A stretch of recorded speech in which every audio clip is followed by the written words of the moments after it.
Welcome to today's video where we are going to take a look at OSPF configuration in Cisco Packet Tracer. I will walk you through step by step on the OSPF configuration needed to complete the task shown in the topology. OSPF stands for Open Shortest Path First and is a dynamic routing protocol.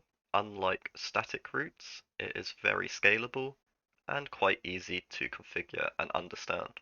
What I'm going to do is break each section down into smaller chunks, as the topology looks quite scary at first, but I promise you it is not as difficult as it seems.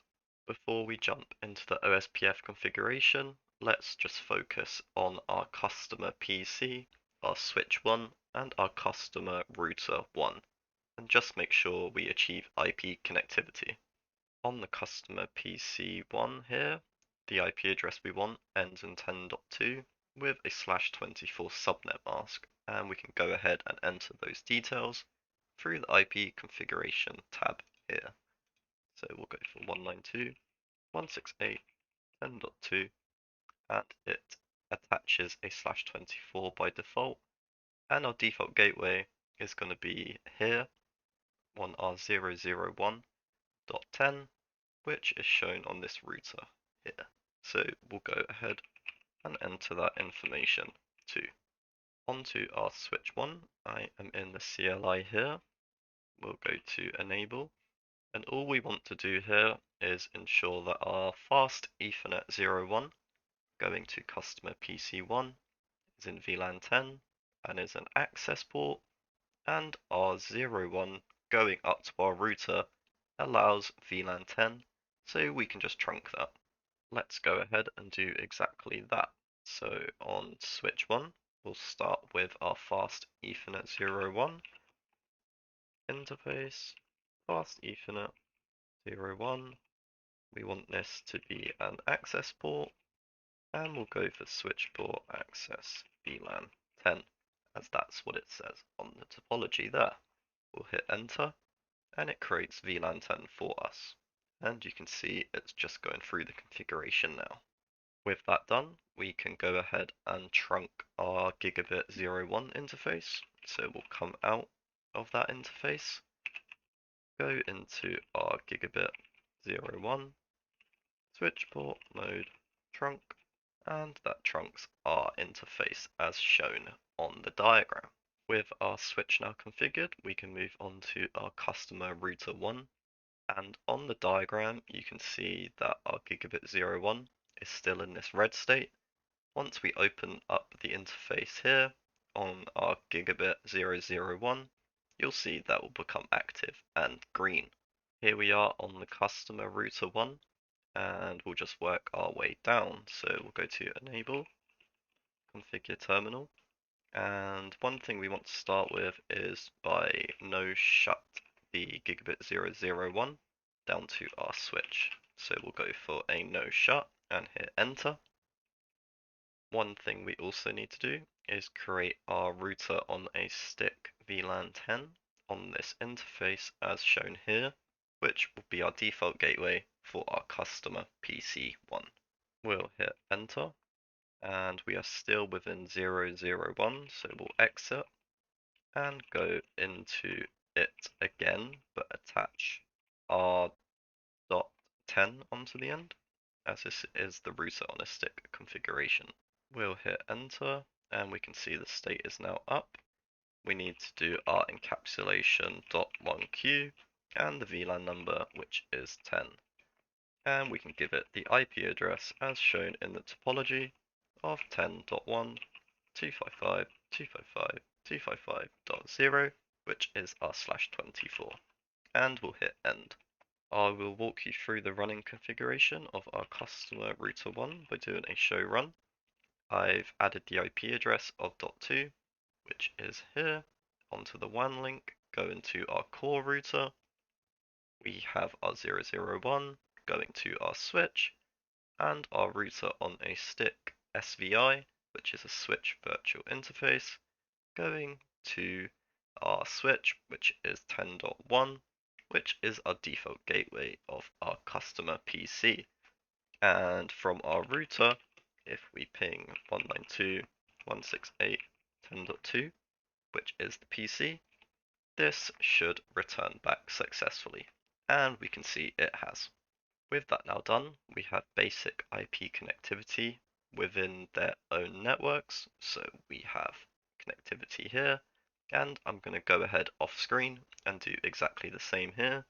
The configuration will be really similar, albeit different VLANs and different gateways. Off the recording, I have configured our second area here, and we can see I am on customer PC2, pinging our default gateway on customer router 2 of this address here of 20.1. We are now ready to start our OSPF configuration, and one thing to keep in mind is that when you are designing your networks, all other OSPF areas that are non-backbone areas, so we have OSPF 10, Area 10, Area 20, they must connect to your backbone area, which is Area 0. One of the benefits of OSPF is it is highly scalable, and as you attach more network devices, such as more clients, OSPF will periodically exchange hello messages and update messages, and within OSPF, we will see that in the routing table, it will dynamically do this for us as those exchanges are made. On our core router, we need to go to configure terminal. We will go for router OSPF, and if we hit a question mark, this is the process ID, and this can be any number between the values shown on the screen. And one important thing to note, this isn't your area. This is only a process ID and needs to remain the same for every participating router. I'll go ahead and use our process ID of 100 just to keep it separate from the areas we have, which are 0, 10, and 20.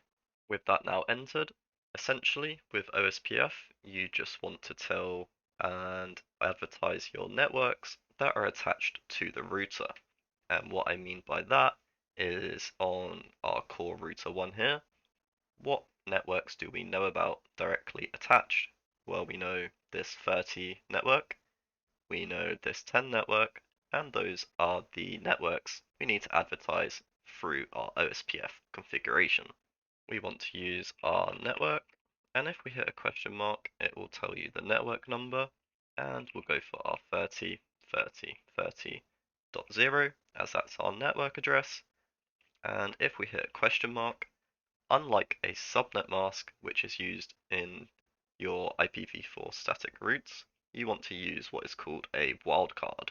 The wildcard bits are essentially the flipped or the opposite of what a subnet mask would be.